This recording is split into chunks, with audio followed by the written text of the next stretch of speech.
ನಮಸ್ಕಾರ, ನಮ್ಮ ವಾಯ್ಸ್ಗೆ ಸ್ವಾಗತ. ನಮ್ಮ ಬೆಂಗಳೂರು ನಮ್ಮ ದೇಶದಲ್ಲೇ 3ನೇ ಅತಿ ದೊಡ್ಡ ನಗರ.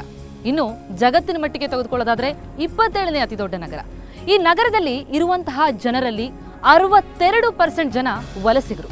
ಅಂದ್ರೆ ಬರೀ ಕರ್ನಾಟಕವಷ್ಟೇ ಅಲ್ಲ, ಭಾರತದಾದ್ಯಂತದಿಂದ ಜೊತೆಗೆ ವಿದೇಶಗಳಿಂದ ಬಂದಂತಹ ಜನ ಇಲ್ಲಿ ನೆಲೆಸಿದ್ದಾರೆ. ಇಂತಹ ಬೆಂಗಳೂರು ಅವಕಾಶಗಳ ನಗರಿ, ಹಾಗಾಗಿಯೇ ವಲಸಿಗರ ನಗರಿಯಾಗಿ ಕೂಡ ಪರಿಣಾಮಗೊಂಡಿರುವಂತಹದ್ದು. ಈ ನಗರದಲ್ಲಿ ಬೆಂಗಳೂರಿಗೆ ಬರುವಂತಹವರ ಜನರ ಸಂಖ್ಯೆ ದಿನೇ ದಿನೇ ಜಾಸ್ತಿ ಆಗ್ತಾನೆ ಇದೆ. ಹಾಗಿದ್ರೆ ಬೆಂಗಳೂರು ಈ ಭಾರವನ್ನ ತಡೆದುಕೊಳ್ಳುತ್ತಾ? ಬೆಂಗಳೂರು ಅವಕಾಶಗಳ ನಗರಿ ಎನ್ನುವ ಕಾರಣಕ್ಕೆ ಇಲ್ಲಿ ಒದಗಿಸುವಂತಹ ಮೂಲಭೂತ ಸೌಕರ್ಯಗಳು ತಕ್ಕನಾಗಿದೆಯಾ? ಈ ಬಗ್ಗೆ ಮಾತನಾಡಲಿಕ್ಕೆ ನಾವಿವತ್ತು ನೆರೆದಿದ್ದೇವೆ AMC ಕಾಲೇಜಿನಲ್ಲಿ. ಈ ಕಾಲೇಜಿನ ವಿದ್ಯಾರ್ಥಿ ಮಿತ್ರರೊಂದಿಗೆ ಬನ್ನಿ ಆರಂಭಿಸೋಣ ನಮ್ಮ ವಾಯ್ಸ್ ಅನ್ನ.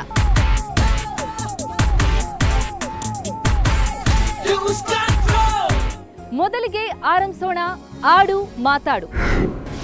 ಆಡು ಮಾತಾಡಿನಲ್ಲಿ ಒಂದು ಬಾಲ್ ಪಾಸ್ ಆಗುತ್ತೆ. ನಾನು ಸ್ಟಾಪ್ ಅಂದಾಗ ಯಾರ ಕೈಯಲ್ಲಿ ಆ ಬಾಲ್ ಇರುತ್ತೋ ಅವರಿಗೆ ಒಂದು ಸಿಂಪಲ್ ಆದಂತಹ ಪ್ರಶ್ನೆ ಬೆಂಗಳೂರಿನ ಬಗ್ಗೆ. ಸೊ ರೆಡಿ ಇದ್ದೀರಾ ಗೈಸ್? ಓಕೆ, ಆರಂಭಿಸೋಣವಾ ಆಡು ಮಾತಾಡು? ಓಕೆ, ಆರಂಭ ಆಗ್ಲಿ.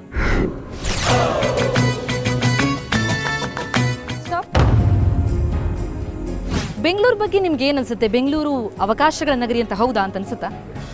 ಅವಕಾಶಗಳ ನಗರಿ ಏನೋ ಹೌದು, ಆದರೆ ಇಲ್ಲಿಂದ ಬೇರೆ ಇದಕ್ಕೆ ತುಂಬ ತೊಂದರೆ ಆಗ್ತಾ ಇದೆ. ಮೈಸೂರಿನಂಥ ಹಿಸ್ಟಾರಿಕಲ್ ಪ್ಲೇಸ್ ಆದರೂ ಎಂಥ ಅದೆಲ್ಲ ಐತಿಹಾಸಿಕತೆನ ಅದು ಕಳ್ಕೊತಾ ಇದೆ. ಬೆಂಗಳೂರು ಡಾಮಿನೇಟ್ ಮಾಡ್ತಾ ಇದೆ ಇಡೀ ಕರ್ನಾಟಕವನ್ನ ಅಂತ. ಕರ್ನಾಟಕದಲ್ಲಿ ಯಾರು ಕೇಳಿದ್ರು ಏನಂದ್ರು ಬೆಂಗಳೂರಿಗೆ ಹೋಗಬೇಕು ಅಂತಾರೆ ಹೊರತು ದೇ ಡೋಂಟ್ ಟೆಲ್ ನಾವು ಬೇರೆ ಪ್ಲೇಸ್ಗೆ ಹೋಗೋಣ, ಹುಬ್ಳಿಗೆ ಹೋಗೋಣ, ಮೈಸೂರಿಗೆ ಹೋಗೋಣ ಅಂತ ಯಾರು ಹೇಳೋದು.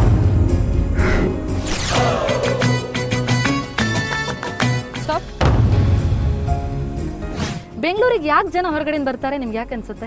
ಬೆಂಗಳೂರಲ್ಲಿ ಬೇಕಾಗಿದ್ದೆಲ್ಲ ಇದೆ. ಇಲ್ಲಿ ಇದು ಹೆಂಗೆ ಡೆವಲಪ್ ಆಗ್ತಾ ಇದೆ ಅಂದರೆ, ಬೆಂಗಳೂರು ನಮಗೆ ಗೊತ್ತಾಗ್ದಿರಾನೆ ಒಂದು ದಿನ ಕಳೆದೋಗ್ತಾ ಇದೆ. ಹೇಗೆ ಕಳೆದೋಗ್ತಾ ಇದೆ, ಹೆಂಗೆ ಕಳೆದೋಗ್ತಾ ಇದೆ, ದುಡ್ಡು ಎಷ್ಟು ಖರ್ಚು ಮಾಡ್ತಾ ಇದ್ದೀರಿ ಅನ್ನೋದೇ ಗೊತ್ತಾಗ್ತಾ ಇಲ್ಲ ಈ ಬೆಂಗಳೂರಲ್ಲಿ. ದಿನಕ್ಕೆ ಎಷ್ಟು ಖರ್ಚು ಮಾಡ್ತೀರಿ ನೀವು? 1000 ರೂಪೀಸ್ ಅಲ್ಲ ಅಂದ್ರೂ ಒಂದು 500 ರೂಪೀಸ್ ಖರ್ಚು ಮಾಡ್ತೀನಿ. ಕಳೆದೋಗ್ತಾ ಇದೆ. ಹಾಗೆ ಕನ್ನಡ ಮಾತಾಡೋರು ಕೂಡ ಹಂಗೆ ಕಳೆದೋಗ್ಬಿಡ್ತಾ ಇದ್ದಾರೆ. ಬೇರೆಯವ್ರು ವಲಸೆ ಬಂದು ಇಲ್ಲಿರೋ ಕನ್ನಡನ ತುಳಿದಾಕ್ಬಿಡ್ತಾ ಇದ್ದಾರೆ. ಬೆಂಗಳೂರಿನವ್ರು ಉಳಿಸ್ತಾ ಇದ್ದಾರೆ ಅಂತ ಅನ್ಸುತ್ತಾ ನಿಮ್ಗೆ? ಬೆಂಗಳೂರನ್ನ ತುಳಿದು ಬಿಡ್ತಾರೆ. ಇವತ್ತು ಕನ್ನಡ ಭಾಷೆಯನ್ನು ತುಳಿದ ಮೇಲೆ ನಾಳೆ ಬೆಂಗಳೂರನ್ನ ತುಳಿಯಲ್ಲ ಅಂತ ಏನ್ ಗ್ಯಾರಂಟಿ? ಯಾರು ಗ್ಯಾರಂಟಿ ಕೊಡ್ತಾರೆ? ಅಲ್ಲ, ಬೆಂಗಳೂರಿಗರು ಕನ್ನಡವನ್ನ ಉಳಿಸ್ತಾ ಇದ್ದಾರೆ ಅನ್ನೋ ನಂಬಿಕೆ ಇದೆ ನಿಮ್ಗೆ? ಇದೆ, ಉಳಿಸ್ತಾ ಇದ್ದಾರೆ. ನಮ್ಮಂತವ್ರು ಇರೋದ್ರಿಂದ ಬೆಂಗಳೂರನ್ನ ಉಳಿಸ್ತಾ ಇದ್ದಾರೆ. ಬೆಂಗಳೂರು ಕನ್ನಡ ಮಾತಾಡೋರು ಉಳಿಸ್ತಾ ಇದ್ದಾರೆ. ಓಕೆ, ಆಟ ಮುಂದುವರಿಲಿ, ಬೆಂಗಳೂರು ಹಿಂಗೆ ಬೆಳಿಲಿ ಬಿಡಿ. ಸ್ಟಾಪ್. ಬೆಂಗಳೂರು ಅವಕಾಶಗಳ ನಗರಿ. ಬೆಂಗಳೂರಿನಲ್ಲಿ ಕರ್ನಾಟಕದ ಮೂಲೆಯಿಂದ ಜನ ಬರ್ತಾ ಇದ್ದಾರೆ. ಸೊ ದಿನೇ ದಿನೇ ಇದೇ ರೀತಿ ಜನಸಂಖ್ಯೆ ಜಾಸ್ತಿ ಆಗ್ತಾ ಹೋದ್ರೆ ಬೆಂಗಳೂರು ಆ ಭಾರವನ್ನು ತಡೆದುಕೊಳ್ಳುತ್ತೆ ಅಂತ ಅನ್ಸುತ್ತೆ ತಮಗೆ?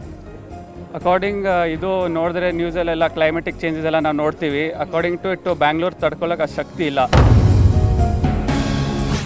ಸೊ ಗೌರ್ಮೆಂಟ್ ಏನು ಮಾಡಬೇಕಂದ್ರೆ ಅವ್ರವ್ರ ಸಿಟಿ ಹೋಗ್ಬಿಟ್ಟು ಅವ್ರ ವಿಲೇಜ್ ಡೆವಲಪ್ ಮಾಡಿದ್ರೆ ಇಲ್ಲಿ ಬರೋಕ್ಕೆ ಕಡಿಮೆ ಆಗುತ್ತೆ. ಬೇರೆ ಸಿಟೀಸಲ್ಲೆಲ್ಲ ಬ್ಯಾಂಗ್ಳೂರು ಸಿಟಿ ಕರ್ನಾಟಕದಲ್ಲಿ ಇದ್ದಿದ್ದು ಕಾಲೇಜಸ್ಸು ಎಲ್ಲ ಗೌರ್ಮೆಂಟ್ ಬೇರೆ ಸ್ಕೀಮ್ಸ್ ಕೊಟ್ಟೆ ಸ್ಕೂಲ್ಗೆ ಇಲ್ಲಿ ಯಾರು ಬರಲ್ಲ. ಸೊ ಇಲ್ಲವ್ರು ಇದ್ಬಿಟ್ಟು ಇಲ್ಲೇ ನೋಡ್ಕೊಂಡಿದ್ರೆ ಒಳ್ಳೇದಾಗುತ್ತೆ ಬೆಂಗಳೂರು. ಅಲ್ಲ, ಹಾಗೆ ಮಾಡೋದ್ರಿಂದ ಬೆಂಗಳೂರಿನ ವಿಶೇಷತೆ, ಆ ಮಹತ್ವ ಎಲ್ಲರೂ ಕಳೆದು ಹೋಗುತ್ತೆ ಅಂತ ಅನ್ನೋ ಭಯನೂ ಇದೆಯಾ?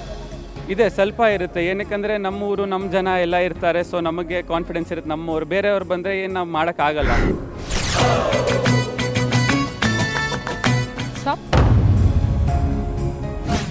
ಬೆಂಗಳೂರು ಆಗಕ್ಕೆ ಏನ್ ಕಾರಣ ಅಂತ ಅನ್ಸುತ್ತೆ ನಿಮ್ಗೆ? ಬೆಂಗಳೂರು ಆಗಿರೋದಕ್ಕೆ ಮುಖ್ಯ ಕಾರಣ ಬೆಂಗಳೂರು ಆಗಿರೋಕ್ಕೆ ಅಂದ್ರೆ ಔಟ್ಸೈಡರ್ಸ್ ಬಂದಿರೋದ್ರಿಂದ. ಇಲ್ಲಿರೋ ಪೀಪಲ್ ನೋಡಿದ್ರೆ they are kind of scared ಅಂತ ಹೇಳಕ್ಕಾಗುತ್ತೆ. ಯಾಕಂದ್ರೆ ಬೆಂಗಳೂರು ಇವಾಗ ಇರೋದಂದ್ರೆ ಬಿಕಾಸ್ ಫ್ರಮ್ ಓವರ್ಸೀಸ್, ಅಂದ್ರೆ ದೇಶದ ಆಚೆ, ಸಿಟಿಯಿಂದ ಆಚೆ ಬಂದಿರೋ ಜನ ಬೆಂಗಳೂರನ್ನ ಇಂಪ್ರೂವ್ ಮಾಡಿದ್ದಾರೆ.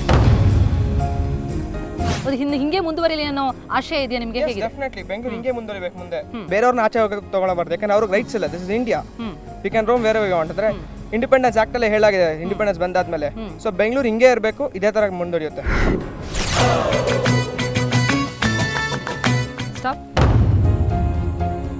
ಈ ವಲಸಿಗರಿಂದ ಮೂಡಿದಂತಹ ಈ ನಾಡು ಮುಂದೆ ಕೂಡ ವಲಸಿಗರ ನಾಡಾಗೆ ಇರುತ್ತಾ, ಅಥವಾ ಜನ ಒಂಥರ ರಿವರ್ಸ್ ಮೈಗ್ರೇಷನ್ ಅಂತಾರಲ್ಲ, ಅದು ಆಗೋ ಸಾಧ್ಯತೆಗಳಿದೆ, ಕಂಡು ಬರ್ತಾ ಇದೆ? ಅದೆಲ್ಲ ಆಗಬಾರ್ದು. ನಾವು ಬೇರೆ ಕಡೆಯಿಂದ ಬಂದದನ್ನೆಲ್ಲ ನಾವು ಕರ್ಕೊಳ್ತೀವಿ, ಬಟ್ ನಾವು ಅವರ ಸ್ಟೇಟ್ಗೆ ಹೋದಾಗ ನಮ್ಮನ್ನು ಇದೇ ಥರ ಟ್ರೀಟ್ ಮಾಡಲ್ಲ ಅವರು. ಅಲ್ಲ ನಾವು ಹೋಗೋ ಅವಶ್ಯಕತೆನೇ ಬೀಳಲ್ವೇನೋ ಅಂತ ಎಲ್ಲ ಇಲ್ಲೇ ಇದೆಯಲ್ಲ. ನಮ್ಗೆ ಅವ್ರು ಬಂದಮೇಲೆ ನಮ್ಗೆ ಆಪರ್ಚುನಿಟಿಗಳು ಯಾವುದು ಸಿಗ್ತಾನೆ ಇಲ್ಲ ಅಂತ ನಾವು ಹೊರಗಡೆ ಹೋಗಲೇಬೇಕಾಗುತ್ತೆ ಅಲ್ವಾ.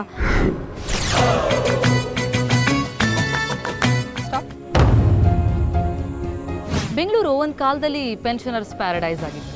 ಈಗ ಹಾಗಿಲ್ಲೇ ಇಲ್ಲ ಬಿಡಿ. ಉದ್ಯಾನ ನಗರಿ ಅಂತಿದ್ವಿ, ಅದನ್ನೂ ಹೇಳೋ ಹಾಗಿಲ್ಲ. IT ನಗರಿ ಅಂತಂದರೆ ಒಪ್ಕೊಬೋದೇನೋ. ಸೊ ಬೆಂಗಳೂರಿನ ಮುಂದಿನ ಭವಿಷ್ಯದ ಬಗ್ಗೆ ನಿಮಗೆ ಚಿಂತೆ ಆಗುತ್ತಾ ಅಥವಾ ಆಶಾವಾದಿಗಳಾಗಿದ್ದೀರಾ? ತುಂಬ ಕಳವಳ ಆಗುತ್ತೆ ಮೇಡಮ್ ಬೆಂಗಳೂರು ಬಗ್ಗೆ. ಮೂಲಭೂತ ಸೌಕರ್ಯಗಳಿಗೆ ಯಾರೂ ಒತ್ತು ಕೊಡ್ತಾ ಇಲ್ಲ. ಮಾತಾಡ್ತಾರೆ ಡೆವಲಪ್ಮೆಂಟ್ ಅಂತ ಹೇಳ್ತಾರೆ, ಅಭಿವೃದ್ಧಿ ಮಾಡ್ತಾಯಿದೆ ಅಂತ ಹೇಳ್ತಾರೆ. ಏನು ಅಭಿವೃದ್ಧಿ ಅಂತೂ ಆಗ್ತಾ ಇಲ್ಲ.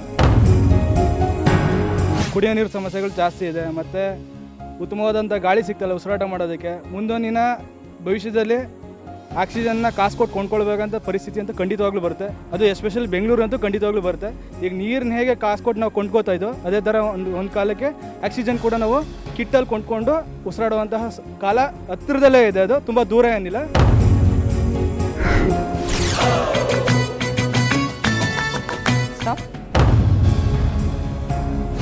ವಲಸಿಗರು ಬಂದು ಬೆಂಗಳೂರನ್ನ ಹಾಳು ಮಾಡಿದ್ರು ಅಂತ ಒಂದಿಷ್ಟು ಜನ ಅಂತಾರೆ. ಬಟ್ ವಲಸಿಗರು ಬಂದಿದ್ದರಿಂದಲೇ ಬೆಂಗಳೂರು ಬೆಂಗಳೂರು ಆಗಿದ್ದು ಅಂತ ಇನ್ನೊಂದಿಷ್ಟು ಜನ ಹೇಳ್ತಾರೆ. ಎಲ್ಲ ನಿಮ್ಮ ಸ್ನೇಹಿತರೇ ಹೇಳ್ತಾರೋ ಅಂತ.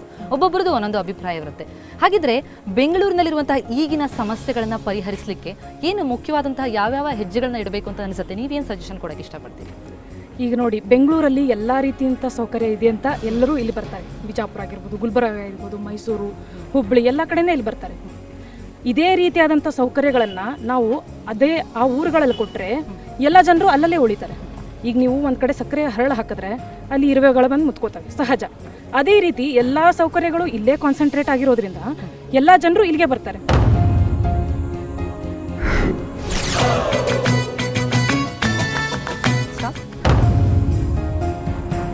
ಈ IT ಅಬ್ಬರದಲ್ಲಿ ಕೃಷಿಯನ್ನ ಮರೆತಿದೆಯಾ ಸರ್ಕಾರ? ಹೌದು, ನಿಜವಾಗ್ಲೂ ಮರ್ತಿದೆ. ಯಾಕಂದರೆ ಬೇರೆ ಕಡೆಯಿಂದ ಬರ್ತಾರೆ, ಬೇರೆ ಕಡೆಯಿಂದ ಬಂದು ಲ್ಯಾಂಡ್ ತಗೊಂಡವರು ಕಟ್ಟಲ್ಲ, ಬೇರೆ ಕಡೆ ಹೋಗ್ತಾರೆ. ಅವ್ರಿಗೆ ಏನು ದುಡ್ಡು ಬೇಕು ಅದನ್ನ ರಿಕವರ್ ಮಾಡೋ ತನಕ ಅದು ಹಂಗೆ ಬಿದ್ದಿರುತ್ತೆ. ಅದರಿಂದ ಏನಾಗುತ್ತೆ, ಪೊಲ್ಯೂಷನ್ ಸ್ಟಾರ್ಟ್ ಆಗುತ್ತೆ. ಒಂದು ಸೀವೇಜ್ ವ್ಯವಸ್ಥೆ ಇರಲ್ಲ, ಏನಿಲ್ಲ, ಬ್ರ್ಯಾಂಡ್ ಲ್ಯಾಂಡ್ ಪೂರ್ತಿ ಆಗುತ್ತೆ. ಅದಕ್ಕೋಸ್ಕರ ಅವ್ರು ಏನು ಮಾಡ್ತಾರೆ, ವೆಯ್ಟ್ ಮಾಡ್ತಾರೆ. ದುಡ್ಡು ಚೆನ್ನಾಗಿ ಬರುತ್ತಾ, ಅವ್ರಿಗೆ ಒಳ್ಳೆ ಲಾಭ ಆಗುತ್ತಾ ಆಗ ನೋಡ್ಕೋತಾರೆ. ಅದರಿಂದ ಆಗುತ್ತೆ. ಅಗ್ರಿಕಲ್ಚರ್ ಲ್ಯಾಂಡ್ ಪೂರ್ತಿ ವ್ಯಾನಿಷ್ ಆಗಿದೆ.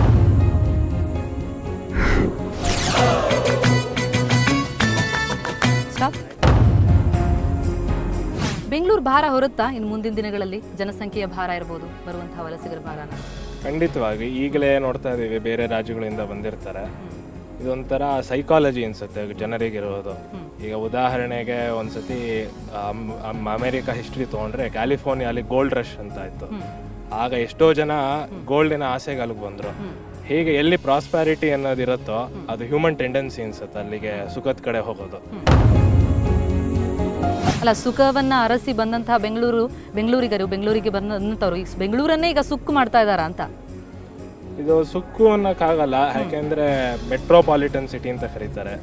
ಎಲ್ಲರೂ ಬೇಕು, ನಮಗೂ ಎಲ್ಲಾ ಜನಾಂಗವೂ ಬೇಕು, ಎಲ್ಲಾ ಕಡೆ ಜನರು ಬೇಕು ನಮಗೆ.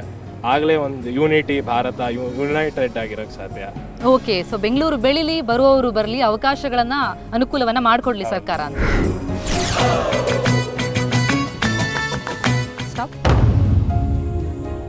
ನೀವು ಬೆಂಗಳೂರಿನವರ? ಖಂಡಿತ. ಓಕೆ, ಬೆಂಗಳೂರಿಗೆ ಬೇರೆ ಕಡೆಯಿಂದ ಬಂದವರು ಅಥವಾ ಬರುವವರನ್ನ ನೋಡಿದಾಗ ನಿಮಗೆ ಏನಿಸುತ್ತೆ? ನಿಮ್ಮ ಮೊದಲ ಮನಸ್ಸಿಗೆ ಬರುವಂತಹ ಅಭಿಪ್ರಾಯ ಏನು? ಬೆಂಗಳೂರು ಹೊರಗಡೆಯಿಂದ ಬರೋದು ಖಂಡಿತ ಒಳ್ಳೆಯದು.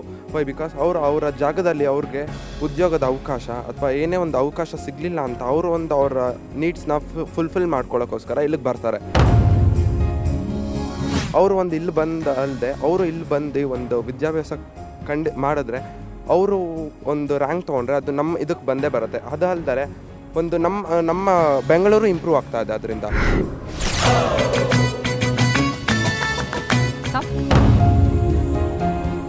ಬೆಂಗಳೂರನ್ನ ನಾವು ವಲಸಿಗರ ನಗರಿ ಅಂತ ಕರೆದ್ವಿ, ಬೇರೆಯವ್ರು ಬಂದ್ರು ಓಕೆ ಅಂತಂದ್ವಿ, ಬರಲಿಲ್ಲ ಅಂತಂದ್ರೂ ಬೆಂಗಳೂರು ಹಾಗೆ ಬೆಳೆಯುತ್ತೆ ಅಂತ ಅನ್ಸುತ್ತಾ ತಮಗೆ ಮುಂದಿನ ದಿನಗಳಲ್ಲಿ ಈಗಿರುವಂತಹ ಜನರನ್ನೇ ಇಟ್ಕೊಂಡು?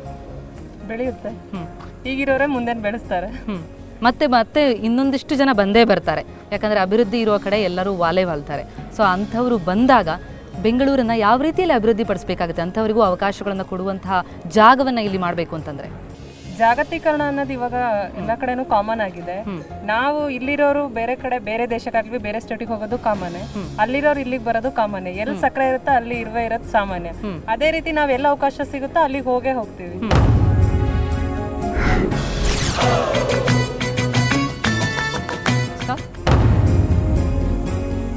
ಬೆಂಗಳೂರಿನಲ್ಲಿ ಕೊರತೆಗಳು ಯಾವ್ಯಾವ್ದಿದೆ ಅಂತ ಅನ್ಸುತ್ತೆ? ಎಲ್ಲೆಲ್ಲಿ ನಾವು ಆ ಕೊರತೆನ ನೀಗಿಸ್ಬೇಕಾಗಿದೆ? ನೀರಿನ ಸಮಸ್ಯೆ ಇರ್ಬೋದು, ಆಹಾರ ಕೊರತೆ ಅಥವಾ ವಾಸ ಇರೋಕ್ಕೆ ಪ್ರತಿಯೊಂದು ಎಲ್ಲನೂ ಕೊರತೆ ಇದೆ.